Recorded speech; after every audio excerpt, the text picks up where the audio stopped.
అంటే టీజర్ లో pan India problem ఇది అని చెప్పారు. పాన్ ఇండియా ప్రాబ్లం ఏంటి అసలు? ఏ ప్రాబ్లం అసలు? పెళ్లి కాకపోతే పాన్ ఇండియా ప్రాబ్లమే కదండి. ఓకే. ప్రతిది ఇక్కడ నుంచి కాశ్మీర్ నుంచి కన్యాకుమారి వరకు ఎవరికైనా 30-35 దాటిన తర్వాత ప్రతి అబ్బాయికి కానీ అమ్మాయికి కానీ ఎవరికైనా బీట్ గర్ల్ బాయ్, సో వాళ్ళ ఇంట్లో ఏంటంటే 30 దాటేసింది పెళ్లి ప్రెషర్. వాళ్ళతో పాటు ఇప్పుడు పక్కన ఇంటోళ్ళు లేకపోతే మన చుట్టాలు వీళ్ళందరూ కూడా ప్రెషర్ అడుగుతారు. ఏంటమ్మా ఎప్పుడు పప్పన్నం పెడుతున్నావు అడిగేయడం క్యాజువల్ గా అడుగుతారు. ఎవడు సంబంధం చూడ్డు కానీ ప్రతి వాడు అడిగేవాడు. సో దానికోసం అండ్ మీరు చూస్తేనండి మన భారతదేశంలో కూడా ఎక్కువ మంది అబ్బాయిలు ఎక్కువ ఉన్నారు, అమ్మాయిలు తక్కువ ఉన్నారు. సో దీని వల్ల కూడా కొంత ఇదవుతుందండి. సో ఒక ఏజ్ దాటేసిన తర్వాత చాలా మందికి అంటే నేను చూసిన ఇండస్ట్రీలో నేను చూసిన చాలా మంది డైరెక్టర్స్ అసిస్టెంట్ డైరెక్టర్స్ని అడుగుతుంటాను, మీ మ్యారేజ్ ఏంటంటే అవ్వలేదంట. ఎందుకంటే లేదండి సెటిల్ అయ్యి చేసుకుంటాను. సెటిల్ అంటే ఏంటంటాను, లేదు నేను డైరెక్టర్ అయ్యాక సెటిల్ అయ్యాక హిట్ కొట్టాక చేసుకుంటాను. So for them it's settlement. By the time అది 10 సంవత్సరాలు అవ్వచ్చు, 15 సంవత్సరాలు అవ్వచ్చు, 20 సంవత్సరాలు అవ్వచ్చు. ఇక్కడ ఎవరి చేతులు లేదు. సో అలాంటి వాడు ఇప్పుడు అంతా డైరెక్టర్ సెటిల్ అయిన తర్వాత now he comes back, he's 40 years old. వెనక్కి తిరిగి చూసుకుంటే no one going to be getting. ఆ ఏజ్ లో ఉండరు కదండి ఎవరు. సో ప్రతి ఒక్కరికి ప్రాబ్లం ఉంటుందండి. అంటే సెటిల్ అయ్యి చేసుకుందాం అనుకునే వాళ్ళు ఉంటారు, సెటిల్ అవ్వకుండా చేసుకునే వాళ్ళు ఏంటంటే మీరు సెటిల్ అవ్వలేదు కదా ఇప్పుడు ఎందుకు పెళ్ళి అంటారు, సెటిల్ అయ్యాక చేసుకుంటాను అంటారు. సో ఆ సెటిల్ అయిన వాడికి అంటే ఆ సినిమాకి మీరు ఇందాక అడిగారు ఆ ఒకటి నాన్నగారు మా ఫాదర్ సినిమాకి ఈ సినిమాకి డిఫరెన్స్ ఏంటంటే దాంట్లో సెటిల్ అవ్వకుండా పెళ్లి చేసుకున్నాడు కదా, దీంట్లో సెటిల్ అయినా పెళ్లి అవ్వడు కదా. సో దీంట్లో వచ్చి ఫన్, దీంట్లో వచ్చి ప్రాబ్లమ్స్, దీంట్లో వచ్చి ఈ ఫ్రస్ట్రేషన్స్, ఆడు కోపం, ఆడు ఎలాగా the way he handles, it will be all humorous.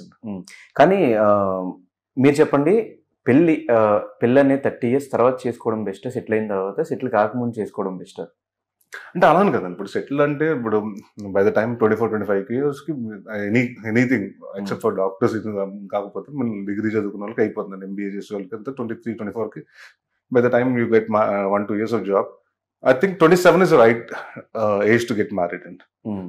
And this is what my dad used to tell me. 26-27 లో పెళ్లి చేసుకుంటే by the time you turn 30 you'll have 1 or 2 kids.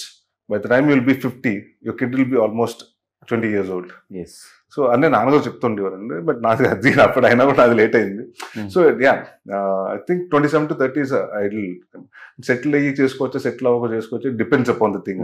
మీరెందుకు లేట్ గా చేసుకున్నారు? అంటే నాది కరెక్ట్ గా మా అన్నయ్య మ్యారేజ్ అనుకున్నప్పటికి మా ఫాదర్ ఆ సంవత్సరం దిగారండి.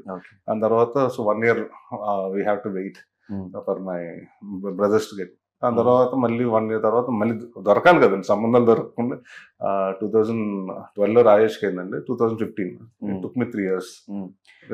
బట్ నేను ఇండస్ట్రీలో వచ్చిన తర్వాత చూస్తున్నప్పుడు ఇండస్ట్రీలో ఎవరున్నా వాళ్ళందరూ 30 తర్వాతే చేసుకున్నారు. ఆ క్యాలిక్యులేషన్స్ అని నాకు అర్థం కాలేదు.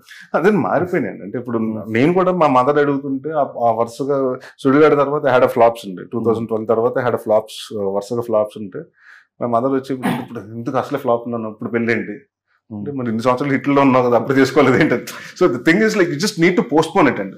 ఎవరికి I think every guy wants to be single అండి, or anyone wants to get guy or girl, వాళ్ళకి సింగిల్ గా ఉండాలనుకుంటారు. బట్ ఇక్కడ ఏంటంటే అడిషనల్ ప్రెషర్స్ ఉంటాయి, ఫ్యామిలీ, వీళ్ళు, సొసైటీ అన్ని. So somewhere you try to దాన్ని అంతా చేయడానికి you come with excuse seeing that okay నాకు ఆ సినిమా హిట్ అయితే నేను చేసుకుంటా. So it's all about an excuse అండి, just want to avoid it అనమాట అంతే. సో నాది కూడా తప్పులు ఉన్నాయండి, నేను కూడా డిలే చేసుకుంటూ చేసుకున్నా. మీరైనా చాలా మంది ఉన్నారు ఇండస్ట్రీలో, ప్రభాస్ గారు కానీ చాలా అలానే. అదేనండి అప్పుడు 21-22 years లో చేసుకోవాలి అని అనుకునేవారండి. నవ్ థింగ్స్ బికమ్ మోర్ ఇది కదండి. అంటే ఒకప్పుడు 30 దాటిన తర్వాత 30 దాటేసిన అనేవారు. ఇప్పుడు now it's become a very common thing అండి. 30 తర్వాత పెళ్లి అవ్వటం చాలా సొసైటీలో it's become a very common thing అండి. సో ఐ డోంట్ థింక్ 30 తర్వాత చేసుకున్నా తప్పలేదు, 40s లో చేసుకుంటున్నారు ఇప్పుడు. అదేం I think you got to be mentally prepared to get married అనేది. సో ఆ ఒకటి అడక్కు స్క్రిప్ట్ దగ్గరికి వచ్చినప్పుడు వాట్ ఇస్ ఎక్సైటింగ్ పాయింట్ మీరు యాక్సెప్ట్ చేయడానికి? అంటే మన జనరల్గా ఏమనుకుంటామంటారండి, మీకు మ్యారేజ్ ఫిక్స్ అయితే మీ పేరెంట్స్, అవతల అమ్మాయి పేరెంట్స్, లేకపోతే మీ రిలేటివ్స్, అవతల అమ్మాయి రిలేటివ్స్ చాలా హ్యాపీగా ఉంటారు. కానీ మీది అవ్వకుండా ఉంటే కొందరు హ్యాపీగా ఉంటారు తెలుసు, అలాంటి వాళ్ళ మీద సినిమా. సో నాకు ఆ పాయింట్ నచ్చిందండి. అంటే యా అంటే మన జనరల్ గా అందరు అంటే we think everyone is a well wisher, but మీ వెల్ విషర్స్ లో కూడా ఎంతమంది మీకోసం ఉన్నారు, మనసులో బయటకు భలే ఉందరా అంటారు, లోపల చండాలంగా ఉంది అనుకుంటుంటారు. So it's all about that అండి. సో నాకు ఇది చెప్పినప్పుడు అంటే ప్రతి వాళ్ళు కనెక్ట్ అయ్యి క్యారెక్టర్స్ అండి. అండ్ ఇట్స్ ఆల్ అబౌట్ అంటే నాకు ఫస్ట్ టైం నేను చెప్పినప్పుడు ఇలాగ పెళ్లి కాదు అంటే నేను అన్నాను, సార్ ఇది మల్లేశ్వరి అన్న సినిమా పెద్ద హిట్, దాంట్లో పెళ్లికాని ప్రసాద్ నా క్యారెక్టర్ పెద్ద హిట్, వెంకటేష్ గారు చేసింది, అలా వస్తుందా అంటే లేదండి అది కాదు. So then we thought about, he told me the real problem, sir ఇది జరుగుతుంది, ఒక పెద్ద పెళ్ళన్న పేరు మీద ఇంత స్కామ్ జరుగుతుంది. అప్పుడు విన్నాను, దాని తర్వాత స్టార్టెడ్ రీసెర్చింగ్ అండి. దెన్ నా డైరెక్టర్ తీసుకొచ్చి క్లిప్పింగ్స్ నాకు పేపర్ కట్టింగ్స్ అన్ని ఇచ్చాడు, దిస్ ఆర్ ద ఆర్టికల్స్ అన్ని. సో విచ్ ఇస్ వెరీ చాలా 0.1% తెలిసిన ప్రాబ్లం అండి, but every one has to know the problem. So ఆ ప్రాబ్లం ఇట్స్ లైక్ మెయిన్, అది మంచి ఇది ఉంది అంటే మనకు దాన్ని ఏమంటారు, it has to be told to the people. ఎందుకంటే ప్రతి ఒక్క ఇంట్లో మా పెళ్ళి వయసుకు వచ్చిన అబ్బాయి ఉంటారు, అమ్మాయి ఉంటారు.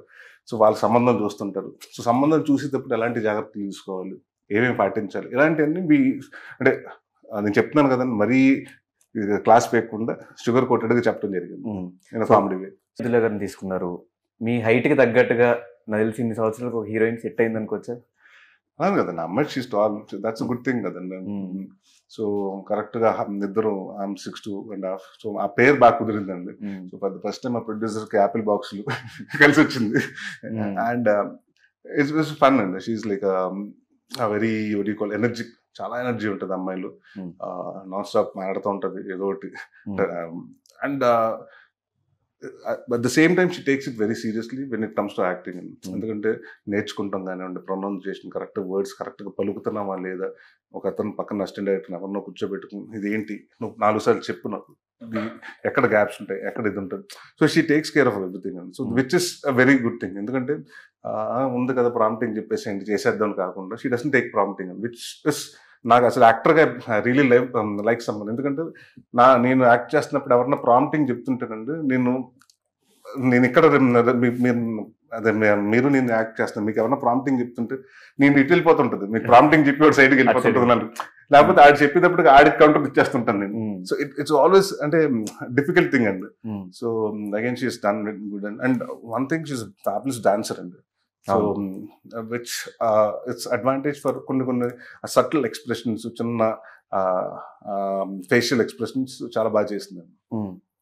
సో మీరు ఒక సైడ్ సీరియస్ సబ్జెక్ట్స్ చేస్తున్నారు, ఇంకో సైడ్ కామెడీ ఫిల్మ్స్ చేస్తున్నారు, ఇంకో సైడ్ మల్టీ స్టారర్ ఫిల్మ్స్ మునుకోట నాగార్జున గారితో సినిమా చేశారు. సో ఈ ప్లానింగ్ అంతా ఎలా ఉంటుంది మీది? ఏం లేదండి, just go with the flow అండి అంతే. యాక్చువల్లీ నాగార్జున గారిది supposed to start in April start అవ్వాల్సిన సినిమా అండి, ఇట్ గాట్ డిలేడ్.